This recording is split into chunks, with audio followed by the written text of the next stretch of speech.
All right, welcome to the second video in our Getting Started with Landmarks tutorial.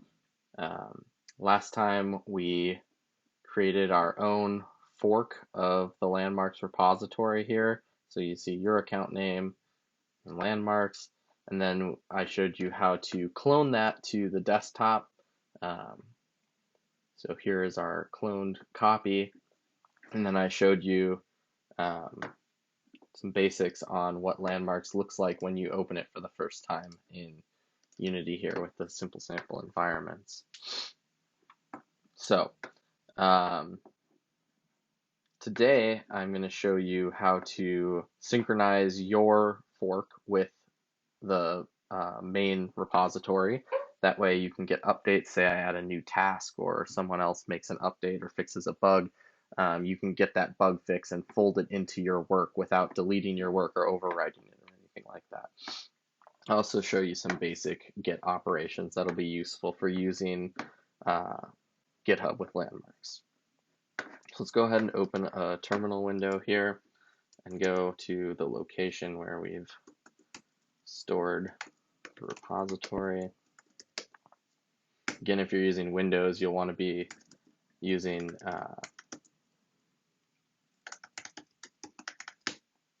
Git for Windows, and then you would right-click on the folder and select Git Bash here. And from there, everything should be similar, if not identical, to what we're doing here. So in order to get any updates from the main repository, so right now we're accessing our fork that we created last time. And the way that we can check that is by typing git remote-v. You can see that we fetch information and push information to and from our repository here. So we want to set it up so that we can also access my repository of landmarks to get updates from. So to do that, we're going to do git remote add, and we're going to add what's called an upstream repository, and that's this.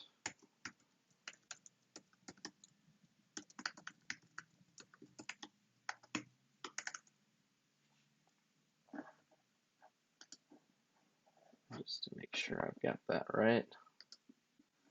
Better safe than sorry here.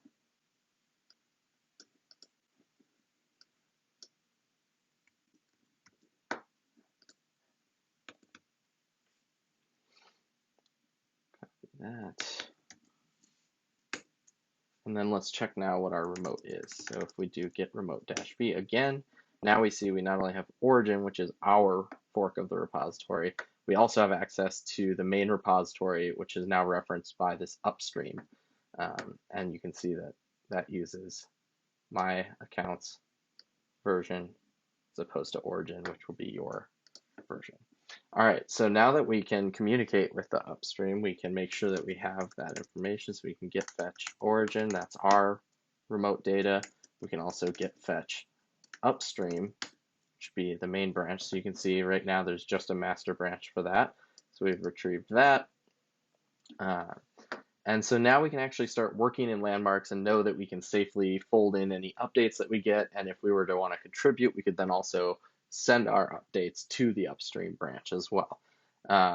So the workflow that I suggest using is a branching workflow. And so that's evident when we look at the network graph here, which is a nice way to kind of see the architecture. So each different colored trace here is actually a branch. So the master branch will exist for any repository. And then here you have different feature branches, they're known as, where maybe I worked on one feature here and another here. And so on this feature branch, I then folded it in so it was compatible with this branch, and then I merged that into the master branch. And here we are after I cleaned up for this demo. And so let's look at how you can work on your version of landmarks using this branching workflow.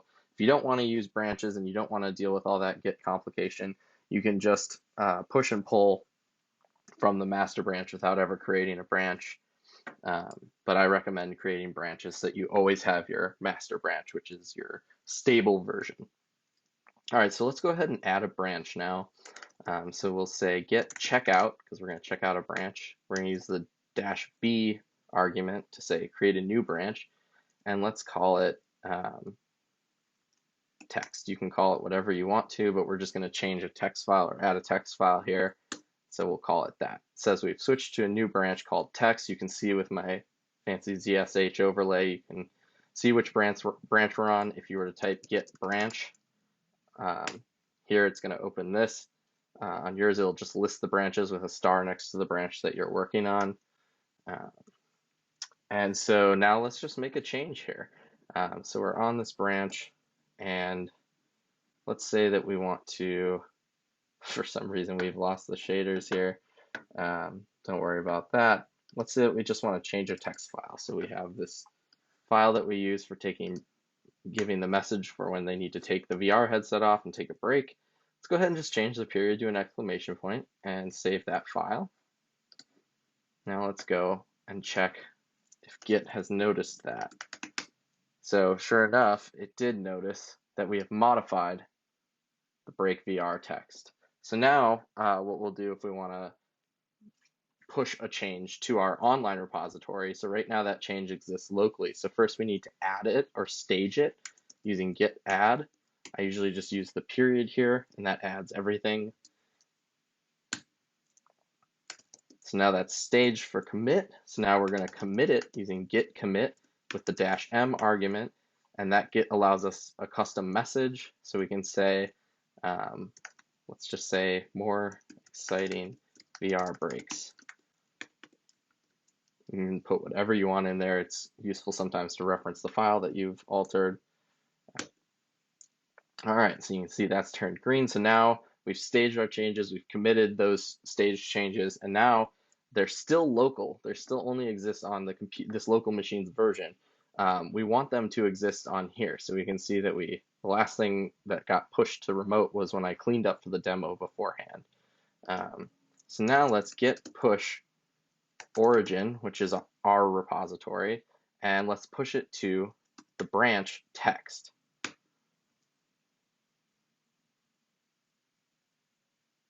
All right, so you can see here that it's successfully pushed. It's telling us that it made a new branch on our repository called text. So let's now look at that. Let's go to this is our repository. You can see here's what I last pushed. Now let's just click the refresh button, and now you'll see that we have a new branch.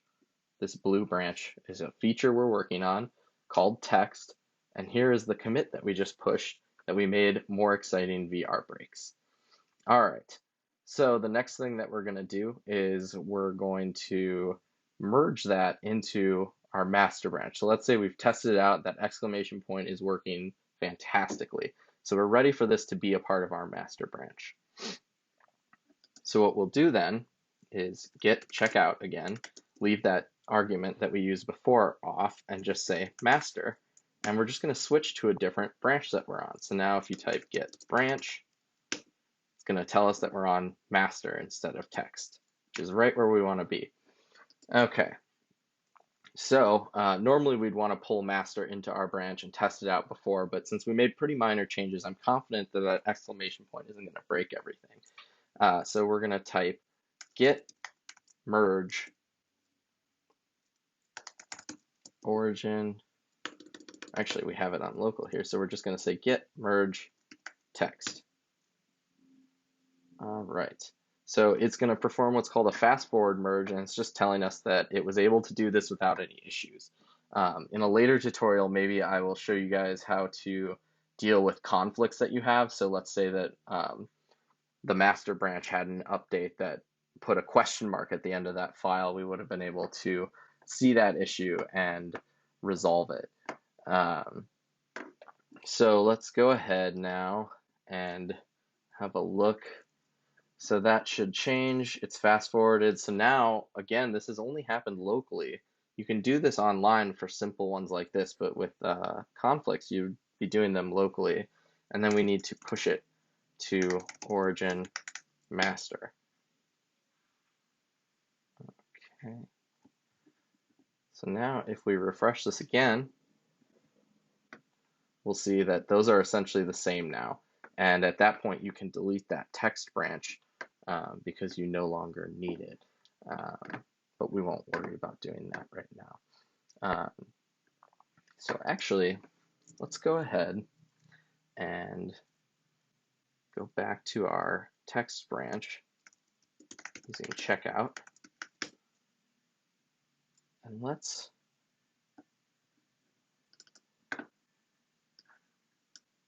actually go ahead and change that to a question mark. All right. Save it. Git add. Git commit. Say whatever I want. Add a question mark. And then we push to origin text. All right, now without doing any merging, let's go back to our master branch here. So we get checkout master. And then now let's go in and open that file. So we can see that on the master branch, it's still an exclamation mark. But we want to go and change it back to a period. None of this nonsense. All right. So get status, it'll tell us that that changed. We get add, get commit.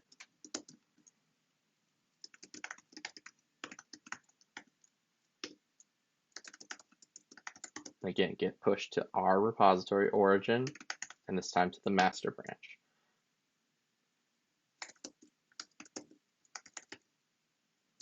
It turns out spelling is important. I don't know why I typed but there. Origin, master. All right, great. Now let's again switch to this branch. Get checkout text. So we're back on our text branch. Let's go look at what our current state looks like here. So now we can see that we had our branch. We switched it to a question mark on the text branch. We switched it to a period with this no more nonsense commit on master. So now there should be a conflict between these two. So we're on the text branch. So now let's say git merge master. So now it tells us that there's an issue here and that we need to resolve these conflicts before they can be merged. So I really like the Atom editor for that. So you'll want to download and install Atom and get it set up for use with the command line or the terminal. And so now if we type get status, it's going to tell us that we have conflicts. And it's going to tell us where those conflicts are. So this is relatively simple. We just have one file that's it's modified by both of them, and there's a conflict in it. So now if we open this in Atom, so we open the file that it tells us has an issue.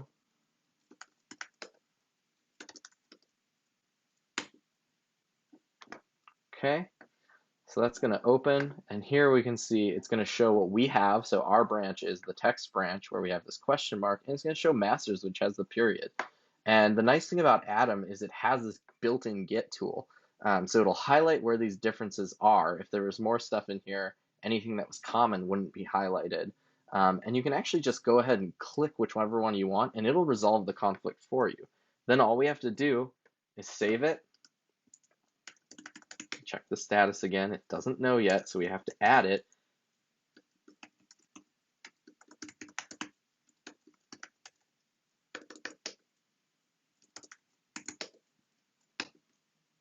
Okay. So now it's telling us that we have a modified break.vr text file. And so we've finished resolving all of our conflicts. So we want to run git merge continue now. And now it's going to automatically create a commit for us, telling us that it's resolved these conflicts and is merging the master branch into text. So go ahead and save that. And then we push to our origin text. All right. And now let's see what the impact was on here. So you can see now that we've merged master onto our text branch. And so then we could test and make sure that these conflicts resolve themselves. And again, they're simple, so we're going to assume that they do. So we can go back to master, and then we can get merge. Actually, I'll show you on here. So another way you can do these merges is we can go to our page online, and we can say, oh, this has been pushed recently. Let's do a pull request. And so now we want to bring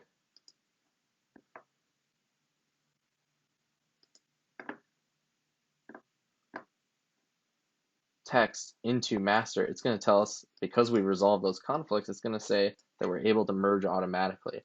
So we could either do it in the terminal here,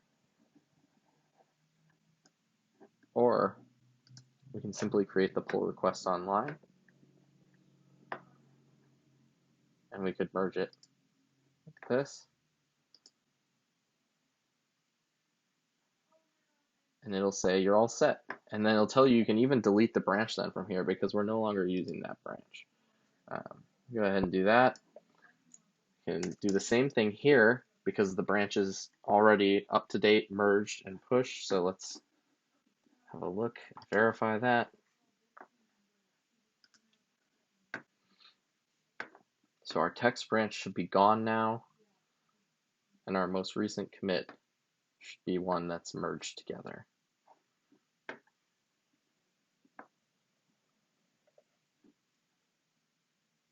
Perfect. Merge LM demo text. All right, so now we can delete that branch on the local machine because we don't need to use it anymore either. So get branch, capital D input, and we say text, and it's gone. All right, so hopefully that is fairly clear. GitHub can be kind of challenging, but those are the basic operations that you're going to need to do in order to work on your own, as well as communicate with the main repository there, the upstream that we have.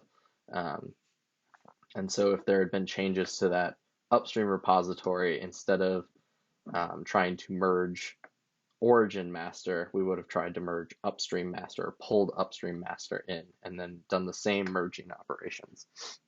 So feel free to leave any questions in the comments or send me an email. Hopefully that was helpful Git tutorial, and I will see you next time.